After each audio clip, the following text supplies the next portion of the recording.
दोस्तों, आदाब। आज का वीडियो, आज का टॉपिक जो मैं आप लोग के लिए लेकर आया हूँ, ये बहुत ज़रूरी और बहुत अहम। आज के टॉपिक की सबसे ख़ास बात यह है कि आज का जो टॉपिक है वो हमारे मुसलमान भाइयों के लिए इतना ज़रूरी है, उससे दुगना तिगुना ज़रूरी हमारे हिंदू भाइयों के लिए है। मुसलमान तो इसको सुने सुने। मैं गुजारिश करता हूँ अपने तमाम मुसलमान दोस्तों से, और जो लोग इसको देखेंगे वो अपने हिंदू दोस्तों को कम से कम 2-2, 3-3, एक आदमी 2-2, 3-3 दोस्तों को दिखाए और उनको बताए।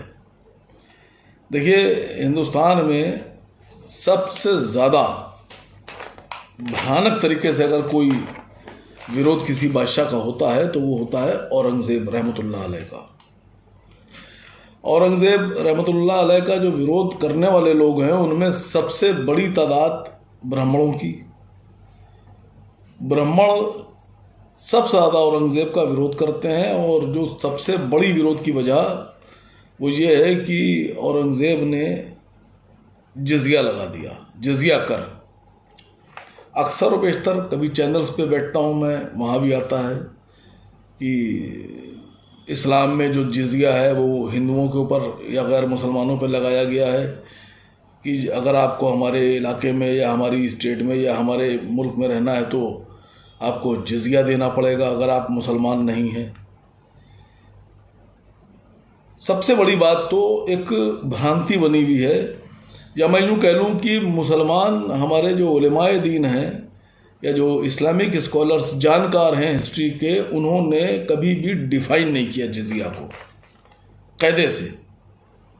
और इसका फ़ायदा उठाकर जो हिंदू तमाम जो कैमुनल माइंडेड हिंदू हैं, जो एंटी मुस्लिम हिंदू हैं, जो मुसलमानों के विरोध को दिखाकर हुकूमत में बने रहना चाहते हैं, वो गाहे बगाहे एक मैसेज देते हैं कि मुसलमान इतने ख़राब लोग हैं, मुसलमान बादशाह इतने ख़राब थे, मुसलमान कानून इतना ख़राब है कि वो अपने इलाकों में अपने मुल्क में रहने के लिए गैर मुसलमानों से जिज़िया टैक्स लिया करते थे कि अगर तुम मुसलमान नहीं हो तो जिज़िया दो।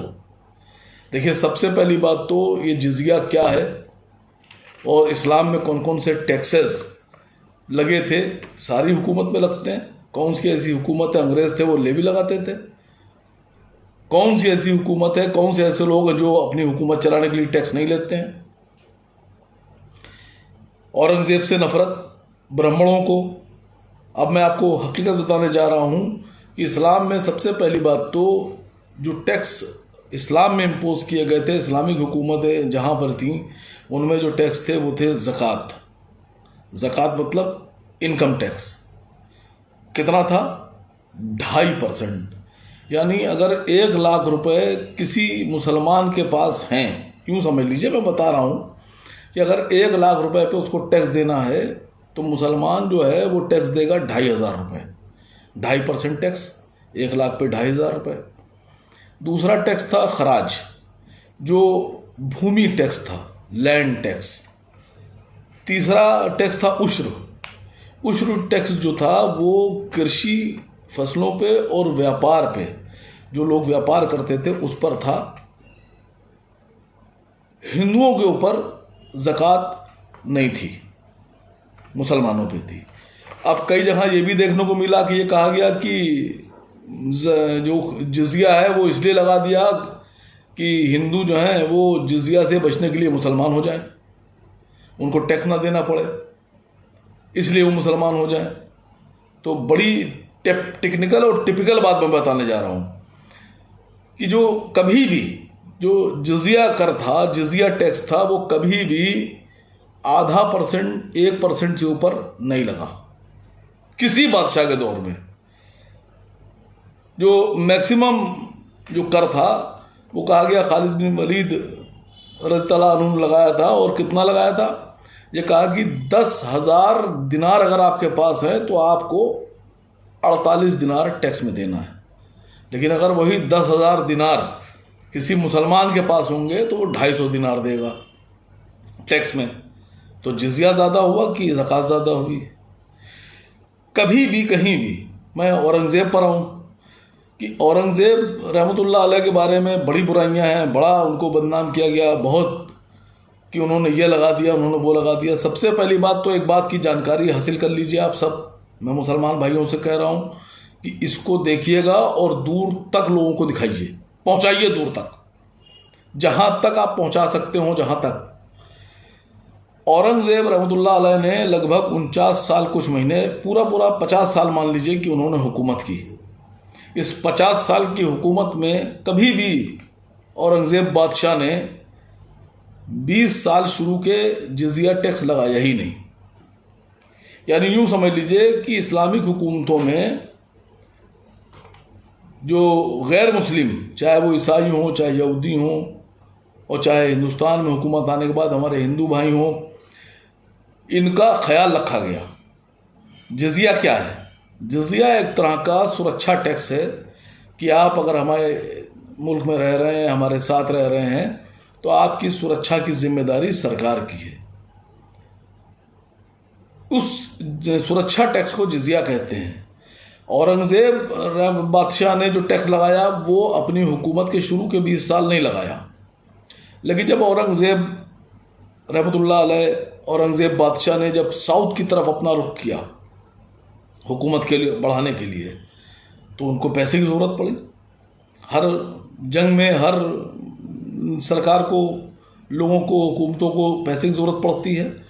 तो जब वो साउथ की तरफ बढ़े तो उनको पैसे की ज़रूरत पड़ी। तो उनके जो लोग थे, जो उनका मंत्रिमंडल था, उसमें उनको मशवरा दिया गया कि आप जिजिया लगा दीजिए।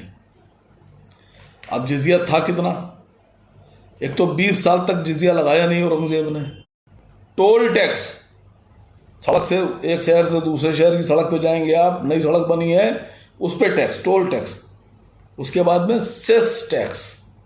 आप अंदाज़ा लगाइए कि दुनिया में किसी भी मुस्लिम कंट्री में किसी मुस्लिम बादशाह ने, किसी मुग़ल बादशाह ने कभी कफन पे टैक्स नहीं लिया कि कफन पे टैक्स। यहाँ कफन पे भी टैक्स है साहब, कफन पे टैक्स। और आपको एक बहुत अहम बात बता दूं कि 24,11,000 रुपए की जो फॉर्च्यूनर कार है, जिसमें कंपनी को 50,000 का प्रॉफिट होता है, 50 लाख की कार बेचते हैं तो उनको 50,000 बचते हैं। जो डीलर फॉर्च्यूनर बेच रहा है उसको 1 लाख रुपए बचते हैं, उसमें भी वो डिस्काउंट कर देता है। 24,11,000 रुपए की कीमत वाली जो फॉर्च्यूनर कार है, उसमें सरकार को 21 लाख रुपए का टैक्स मिलता है। 21 लाख रुपए का टैक्स। ये आसिम वक़ार नहीं देते हैं, लाला जी आप ही देते हैं। पंडित जी आप फॉर्च्यूनर ले रहे हैं, आप ही 21 लाख रुपए दे रहे हैं। समझिए आप, ये है हमारे देश का टैक्स का कानून। और मैं इसलिए आपसे मुसलमान भाइयों, आप लोगों से कह रहा हूँ कि बहुत ज़रूरी है इस बात को समझिए और इस बात को आगे बढ़ाइए। ये बात याद रखिए, ये बात अपने दिलों में बिठा लीजिए।